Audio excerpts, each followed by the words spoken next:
Hola, ¿qué tal? ¿Cómo te va? Mi nombre es Lisandro Gallardón y quería compartir con vos una reflexión acerca de un área de conocimiento y de investigación-acción que estoy desarrollando. Y lo llamé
micromovimientos que se traspasan a otros tejidos, a otras estructuras, a otras áreas, no solo del cuerpo, sino también del entendimiento y por supuesto también del inconsciente.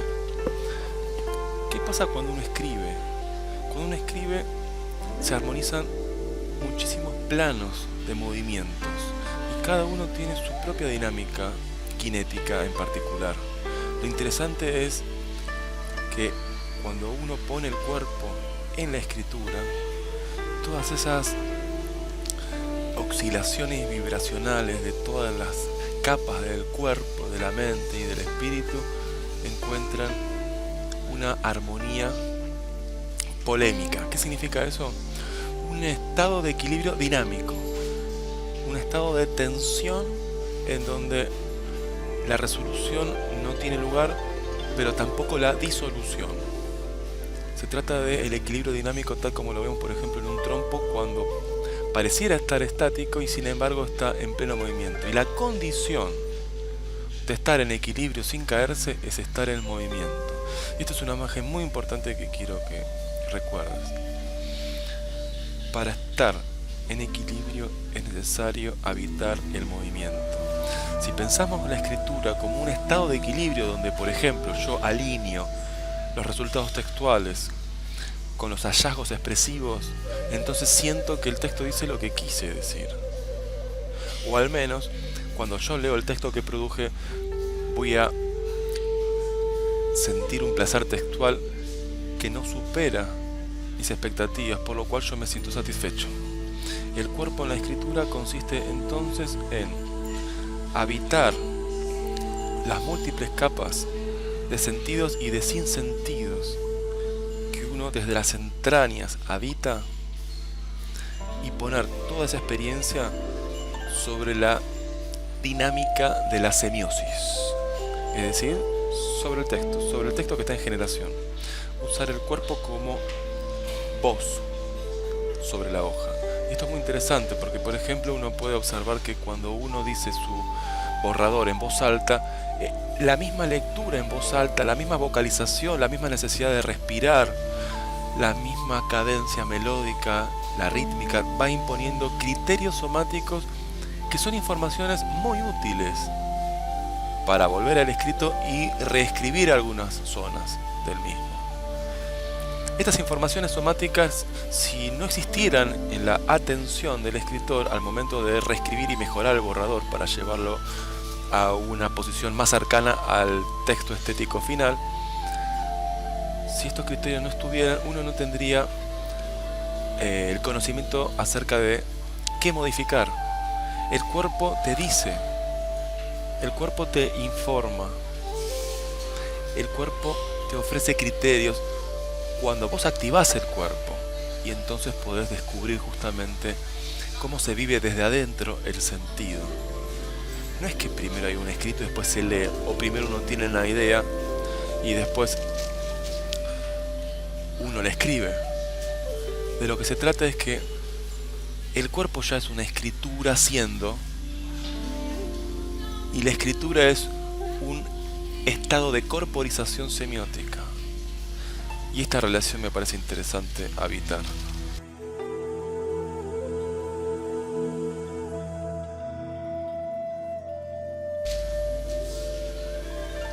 Por otro lado, el segundo componente es la performance de lectura. Es decir, no solo la poequinética es un ámbito de conocimiento, de acción y de interrogación en el proceso de producción de un texto estético, sino también en el proceso de comunicación de un texto estético. Esto es interesante justamente porque de esa manera se cierra el ciclo, del autor al lector.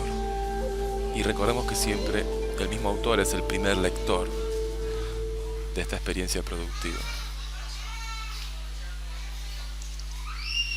Entonces, la poequinética es un ámbito de interrogación, es un campo de experiencia en donde se descubre y se vive desde adentro la verdad de que la poesía depende del movimiento y a su vez que el movimiento depende del vacío.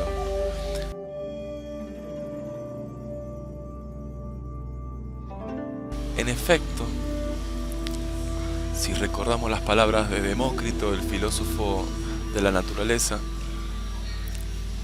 presocrático, justamente decía que los elementos mínimos de la realidad son los átomos, es decir, esas partículas indivisibles. Muy bien, pero ¿cómo es posible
libertad tiene que ver con el someterse a hallazgos expresivos más que controlar la intención comunicativa de lo que el yo quiere decir.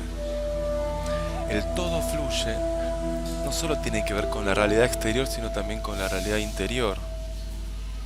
Fluyen las percepciones, fluyen las imágenes, fluyen las emociones, fluyen los conceptos, fluyen las creencias, fluyen las acciones, fluyen los otros.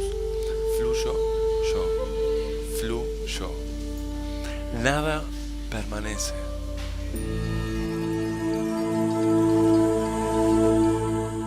Esto no quiere decir una destrucción radical, sino el principio de lo vital mismo, en donde justamente la vitalidad es una dialéctica creativa entre construcción y destrucción, donde en realidad lo que se construye y lo que se destruye son las capas, no la esencia.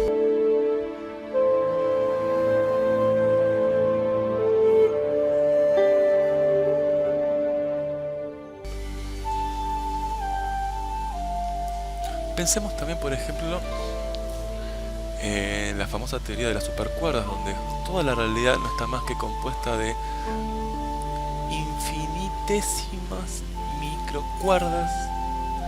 infinitesimales microcuerdas, pequeñísimas microcuerdas que están vibrando ininterrumpidamente. Todo no son más que racimos de cuerdas vibrando. Cuando dos personas se aman, vibran al unísono. Cuando dos instrumentos generan armonía, vibran al unísono.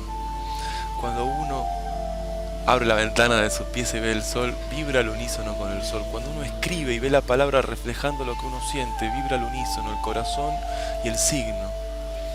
Ese estado pleno de alineación entre vibraciones de un polo a otro polo de la relación, eso es la armonía, esa es la plenitud. Y es interesante pensar y sentir y hacer la experiencia de que la escritura tiene que ver con este campo de experiencias que se abren, en donde hay alguien que pregunta y hay un algo extraño que se manifiesta.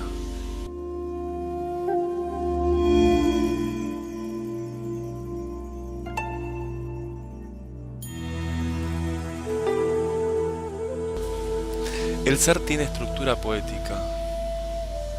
Esto quiere decir que la poesía no es una grieta en el sentido común, una pausa en la realidad cotidiana, una ventana a la racionalidad de todos los días, sino que vivimos en la poesía.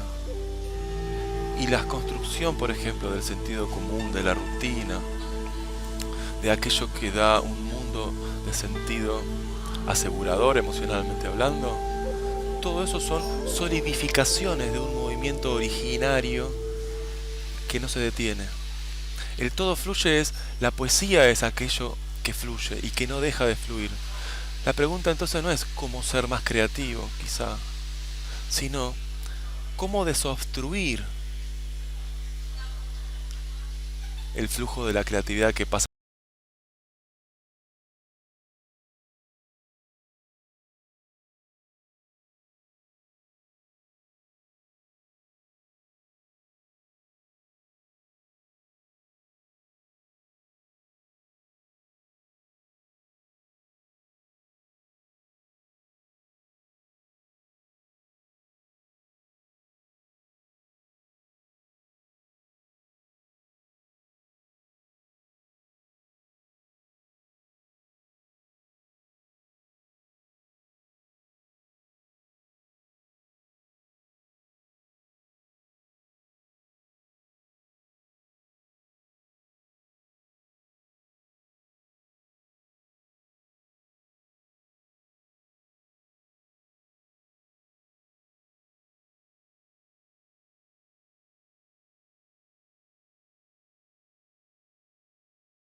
tendría que decir.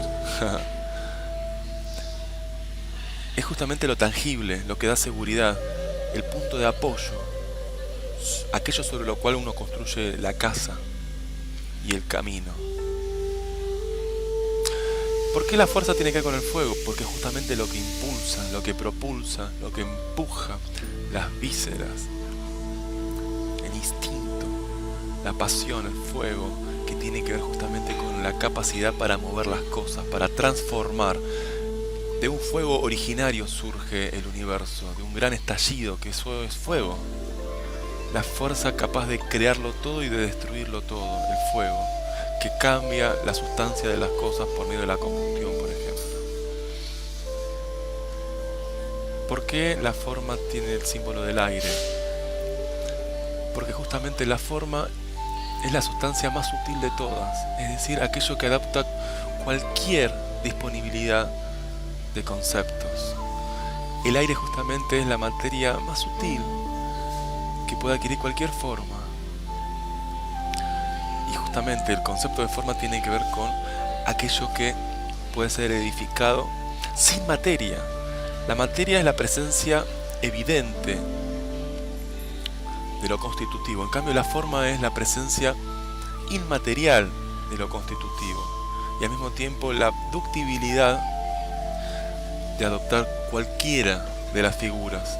La forma es como una plastilina que puede, por así decirlo, adaptarse justamente a la fuerza que le imprime una configuración, y la forma es la cristalización de esa fuerza. Por eso la idea del aire como un elemento sutil, capaz de adquirir cualquier forma, pero que solo se nota en la medida en que es interrumpido por una resistencia de una materia. Aquí la imagen para entender por qué la forma recibe el ayacísimo del aire puede ser justamente la siguiente. Pensemos en un pasto. El viento pasa y el viento hace mover el pasto de izquierda a derecha. Ahora pensemos 4 pastos. El viento pasa y hace mover a los pastos en pequeñas diferentes direcciones. Uno se moverá hacia la izquierda, otro hacia la izquierda y un poquito hacia adelante, otro hacia adelante, otro hacia adelante y un poquito hacia la derecha. Ahora imaginemos un pastizal enorme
retóricos, la música, las imágenes, signos de puntuación para gestionar las fuerzas.